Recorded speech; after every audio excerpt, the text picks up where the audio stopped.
Biruin mo 'yun, mga kababayan. Ngayon, sino ba yung ano natin, nabanggit nating isa? Meron tayo dito, 'no, yung kay Chavit. Naku, eto kay Chavit Singson ho, mga bossing, 'no. Babalik tayo kay Remulla ho, mga kababayan, mamayang konti, ha. Kay Chavit Singson muna ho tayo. Magandang hapon mga kabalita. Narito tayo ngayon sa Harbor View Restaurant sa Ermita. Ibang klase yung bigote ni sir, oh. Nagbabalita, akala mo mala Ruben Padilla. Oh, sir, no, ibalita mo nga sa amin, ano ang nangyayari diyan at ano ang pinagsasasabi ni Chavit Singson diyan sa kanyang press conference? Oh. Kung saan kakatapos lamang ng Manila City Hall Reporters Association o MACRA balitaan at dinaluhan ito at pinangunahan ni dating Ilocos Sur Governor Luis Chavit Singson. Oh, kayo naniniwala kayo hindi na natutulog si Chavit Singson? Ano? 'Di ba? Sabi ko sa inyo hindi na natutulog yung mama, Biruin mo kaliwat kanan press conference, kaliwat kanan pa interview.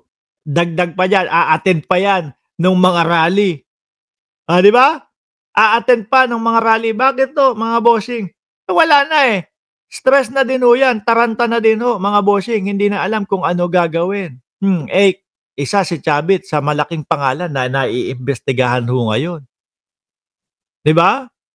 Isa si Chavit sa na nakikita na mukhang merong conflict of interest doon sa mga proyekto. 'Di po ba?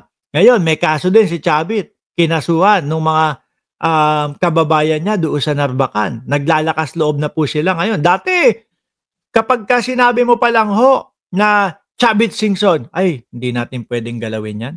Mayayari tayo diyan. 'Di ba? May kalalagyan tayo diyan. Ngayon ho, hindi, malalakas na ho ang loob. Lalo na yung mga kababayan nila, 'no? Ang daling huntingin 'yan kung sakali nila Chavit Singson. Kababayan, "Oh, kababayan, puntahan nga namin kayo." 'Di ba?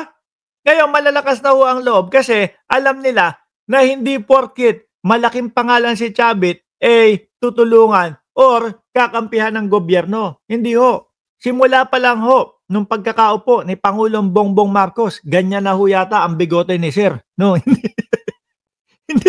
Simula ho nung pagkakaupo pa lang ni Pangulong Bongbong Marcos, mga kababayan, ano, ipinakita ng ating Pangulo na walang malakas-malakas, walang mayaman-mayaman. Kapagka ikaw ay kailangan imbestigahan, isasama ka namin sa iimbestigahan. Paiimbestigahan ka namin.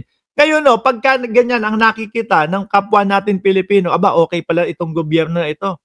O sige, hindi pala tumala Duterte na kapag kakampi ni Duterte, yung ihahabla natin o yung kakasuhan natin, mayayari tayo. 'Di ba? Dito, kay Bongbong Marcos, kapagka kahit malaking tao yan, kahit pa si Kibuloy yan, inireklamo natin, didinigin, papakinggan at babalansihin ng gobyerno yung ating ikinakaso. O, di po ba? Sabi ni Lorelai Diesener, tapos na ang maliligayang araw ng DDS, corrupt, criminal, o in God's will. Amen. Tapos na po ba tayo? Para na tayo nagdasal doon, Ma'am Lorelai. Shout out po sa inyo. Tuloy!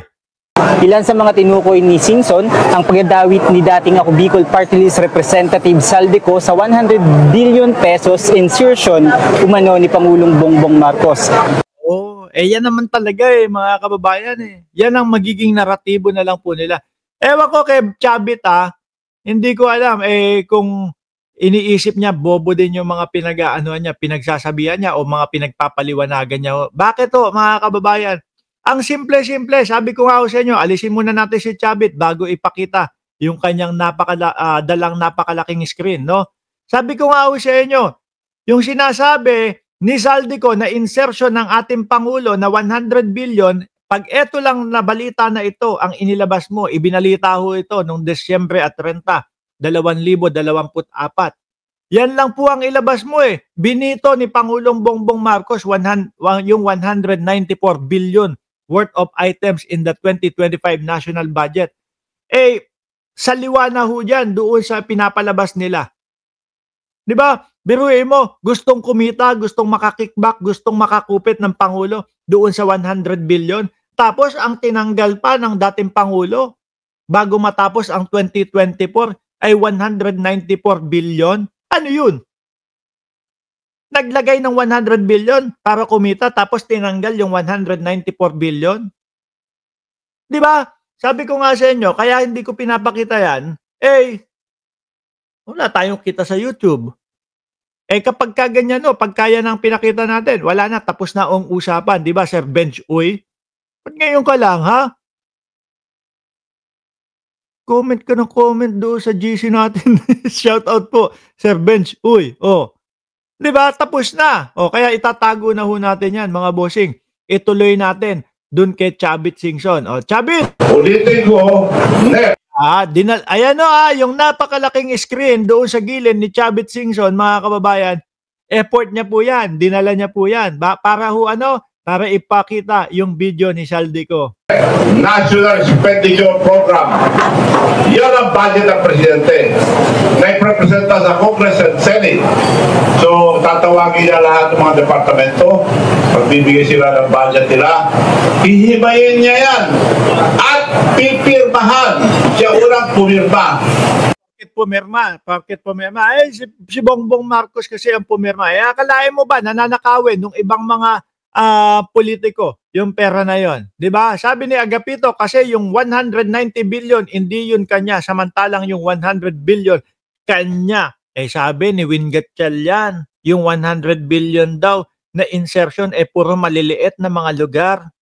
Bakit naman daw pakikialaman ni Pangulong Bongbong Marcos yun? Di lalong nahalata daw po, no? Birayon mo yung mga sanga-sangang kalye lang.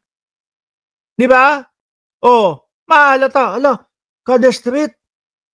Inisa-isa ni Pangulong Bongbong Marcos, siniyasat ni Pangulong Bongbong Marcos yung mga problema doon sa kada street na yun. Ang sabi, kung maglalagay ng insertion talaga si Pangulong Bongbong Marcos, yung mga national highway, no, yung agaran dapat kailangan para hindi halata. Di ba? Etong proyekto na to, kailangan isakatuparan agad-agad. Ganon. Kasi presidente ka National Di po ba? Sabi ni Elena Garcia, wetting lord si Chavit sa Ilocos noon pa man. Akala mo may alam si Chavit sa mga sinasabi niya. Si Chi, grabe naman Hindi na daw tumatayo Impotent Delia. Game, tuloy. Walang kalokohan doon dahil marami nakakalam. 100 billion pesos na pinrepresenta sa insertion. Chavit, 100 billion ka ng 100 billion. Ano po, ayan nga, binito ng Pangulong Bongbong Marcos, 194 billion. Ang gawin mo, Chavit, kumuha ka ng magaling na lawyer. 'Di ba? Para ipagtanggol ka. Yung mga yung mga papunta-punta mo sa mga rally, yung mga pa-press-con mo, wala na magagawa yan. No? Wala na magagawa yan. Tuloy-tuloy lang. Tingnan nyo nga yung pagkalaki-laking rally. Malaki, 600,000 lang. Wala pa hong 1% ng mamamayang Pilipino. Tingnan nyo nga yung rally, di ba? Lahat ibinuhos nyo na doon. Isinama nyo na yung yung mga pinagsasabi ni Amy Marcos. Wala pa din.